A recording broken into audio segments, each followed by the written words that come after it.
Everything Chris. Everything Chris. Everything Chris. Everything Chris. Everything Chris. Everything Chris. Everything Chris.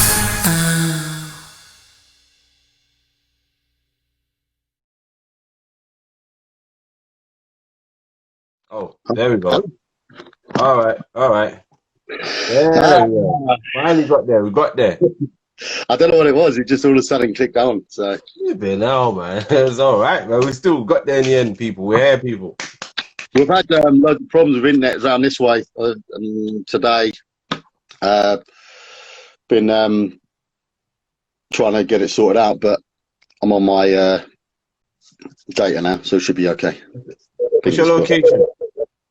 Colchester, Essex. Yes, Essex, man, in the building. How you doing anyway, man?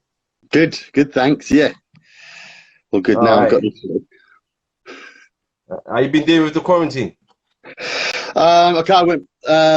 Been going back to my day job. Started yesterday. A couple of half days yesterday and today. So it weren't too bad, but I had 9 weeks off.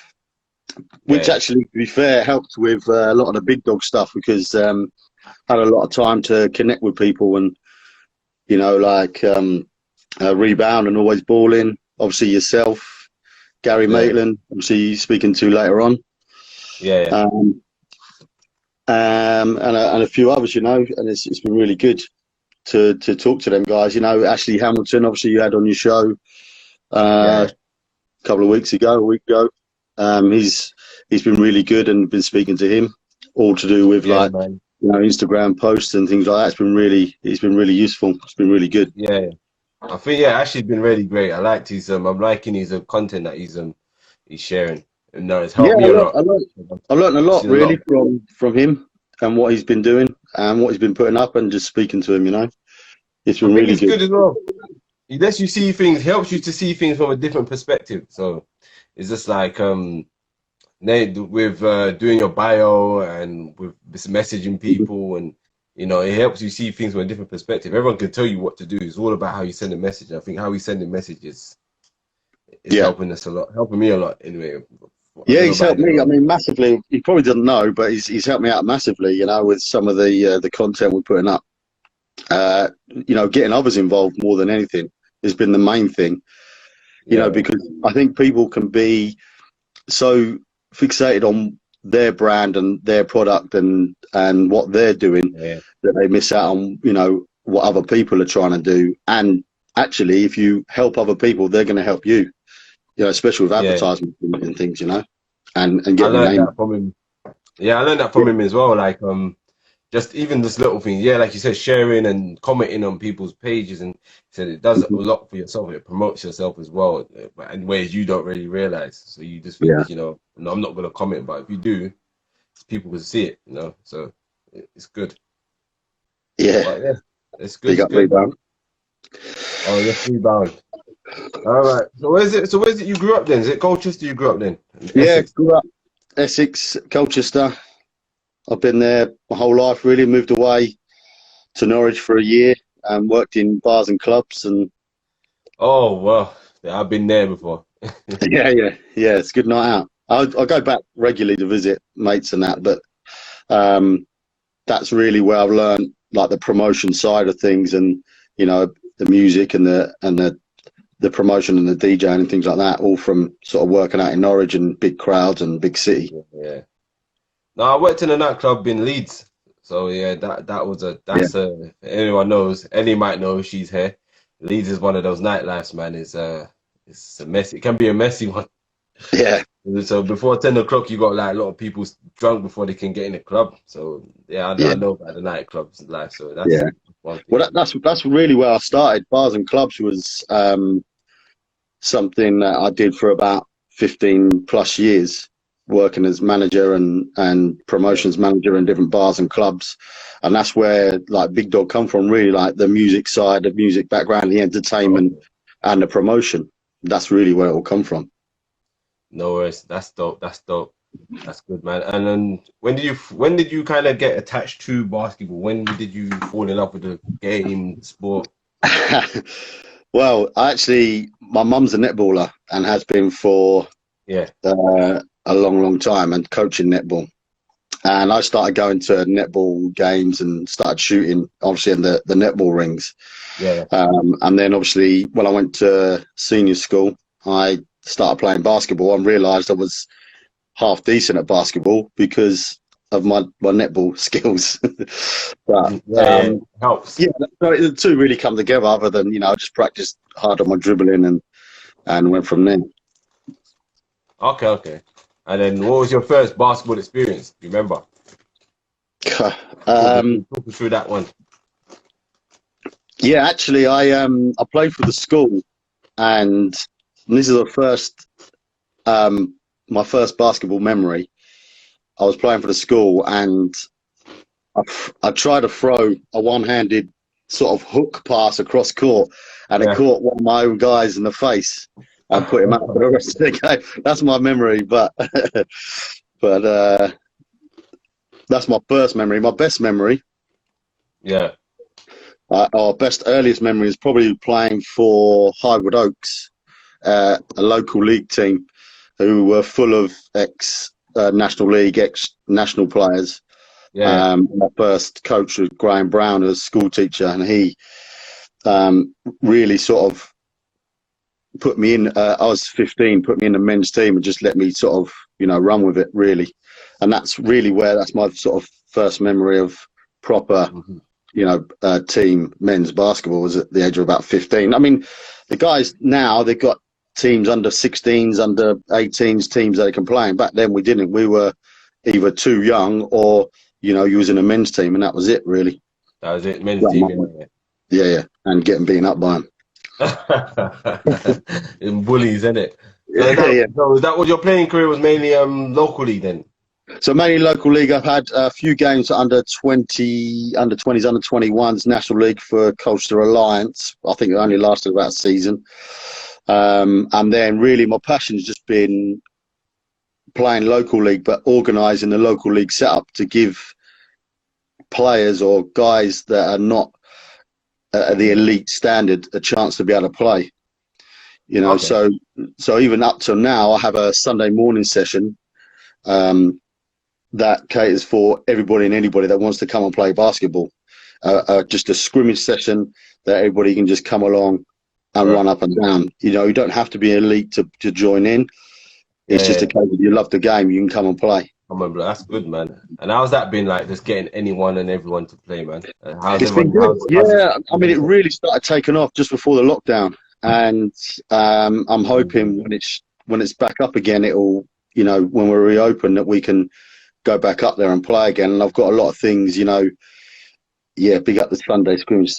I've got loads of things in the pipeline with like basketball camps for juniors, shooting sessions all year round for anybody that wants to come and improve on their shooting, with some really good coaches got coming in with Ross Norfolk. He's the Essex Rebels Division 1 coach. He's going to come and do a few shooting sessions and coaching sessions. And Tom Sadler, who's the WBBL Essex Rebels head coach, he's going to come in and do bits and pieces for me. And obviously I'll hopefully do a few myself, but I think it's good to get people with that experience in to help out, like the youngsters when they do the camps, and anybody that wants to improve basketball. Yeah. With the likes of like Ginge, Ross Norfolk, he obviously worked with Great Britain men's team as well. So the experience is there. Obviously Tommy played abroad, played in France, went to America to high school. So the experience is there with those coaches, and the kids, are lucky because Tommy runs the academy in Essex as well, the Colchester Academy, the Rebels Academy, and he's done really well with them kids, and done a good job. They're the sort of people I'm looking to get in. So talk us through when you started getting into hosting and announcing games. Talk us leading up to what made you want to go that route. Well, I was playing anyway, and then I come across a local National League team. I think they were under 18s, under 16s at the time, called Colchester Alliance. Yeah. It was probably one of the first junior National League setups in Colchester. There was a successful men's team throughout the 70s and 80s, but one of the first National League junior setups was Colchester Alliance, run by Mark Lloyd, who also is involved with the Great Britain setup and some of the teams as team manager. And he run it, and they were just playing games, and I turned up and saw they had, no music or no real hype about it, so I volunteered and said that, I'll come and do some music. And it was just literally an amp with a couple of old speakers and the wires hooked up, and no one could touch it because they were going to get electrocuted from it, But and we had crowds. We had big crowds coming down to a sports centre, in Colchester, big crowds, and we even took big crowds away with us. But so that's where it all started, really. And I was still working in the bars and clubs as I got older, and the music carried on. Then I didn't do so much of the basketball games. I was doing other events and stuff with the bars and clubs. And then about 3 years ago, I spoke to Mark Lloyd again, who was running the Essex Uni team, and I went and started up there just off my phone, just did bits and pieces off my phone and a speaker. And then that really just every year since then, a year later, Big Dogg got formed. I got a name and got the business up and running. And from then it went on to obviously the WBBL Essex Rebels team that I do, the men's, which is now men's Division 1, men's Division 3, Essex Rebels, Ipswich Division 2 men's, and Ipswich Women's Division 1. So I do all of them. I did all them this year, alongside I did the WBBL Trophy weekend. Did the One with the Newcastle versus Kestrel, Solent, and also the Riders versus Durham. There were every team played. It was over the whole weekend. So I think I did 8 or 9 games over the whole weekend. All right. And what I do is I do the music and the hosting, the commentary as well. So it was quite a difficult weekend, but we got through it. All good. But so that led me actually on to getting the National Cup finals and Academy finals through Basketball England. They were there that day, and then they asked me to go and do their cup finals and Academy finals, which was whoops. Getting bored now. Things all falling over, my stuff all falling over. Yeah, go on. So the from the trophy weekend, and showing I've got the National Cup final, like I said, and the Academy finals. And I was talking because I worked with Tahir Hajat in the Cup finals and that, and he was going off doing like he does. He works for doing bits for Sky Sports. He's the host and that at Leicester Football Club. He does all of them bits and pieces, and he gets a lot of obviously hosting work with basketball, and was doing the up in Sheffield the Great Britain wheelchair tournament or games, and I got invited to do that as well. Oh, that's dope. So you've been around a lot of places then, as well as. Yeah, unfortunately, I didn't get to do the Sheffield one with the wheelchair team because of Corona, but that would have been great. That would have been something else I would have loved to go and do. Corona did kind of put a spanner work on everyone's kind of plans, really. My plan this year was to go to as many teams as possible and just try and talk and network and tell them what we're planning to do. But that was unfortunate. So I was going to prepare myself for next season, but You're still going to come and do if the season gets up and running this year, you're going to come and do a few interviews at the games I'm doing. Oh, you need it. Oh, I'll come down there, man. We'll talk about that, man. When I get, the more the better, isn't it? More content, the better. Definitely. It's all about uplifting the sport, especially in women's sport.